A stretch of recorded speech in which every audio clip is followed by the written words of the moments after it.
Iran is emboldened with new attacks on America in Iraq. Iran has dramatically escalated its rocket attacks on American military and government personnel in Iraq. The Biden administration's caution against retaliation is emboldening, rather than cooling, this crisis. On Wednesday, more than a dozen rockets struck a major United States-operated Ain al-Assad air base in Anbar province.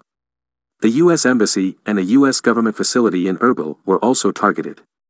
The U.S.'s response? Basically silence. In late June, the U.S. launched airstrikes against Iranian proxy forces responsible for previous rocket strikes. Since then, however, the firing has been one-sided. Iran is clearly emboldened. The Biden administration seems to believe that any military response to these attacks would be misguided.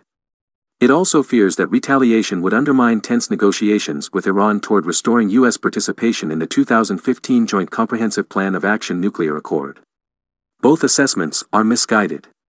Evincing Tehran's very limited concern that its hand be detected in these attacks, the group claiming responsibility for them calls itself the Mohandes Revenge Forces. That's a not-so-subtle reference to Abu Mahdi al-Mohandes.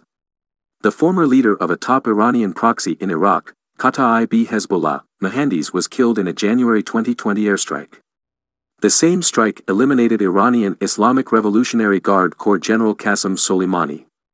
Regardless, no one doubts that Mohandes was an Iranian puppet. He worked to undermine Iraq's democratic authority in favor of Iran's ever-encroaching Islamic revolution. The use of his name as a cover for these rocket strikes should be seen as direct evidence of Iran's desire to avenge Soleimani with American blood. Former Secretary of State Mike Pompeo is a priority Iranian target. But the top line in Iraq is that the Iranian hardliners feel confident they can escalate against the U.S. without riposte.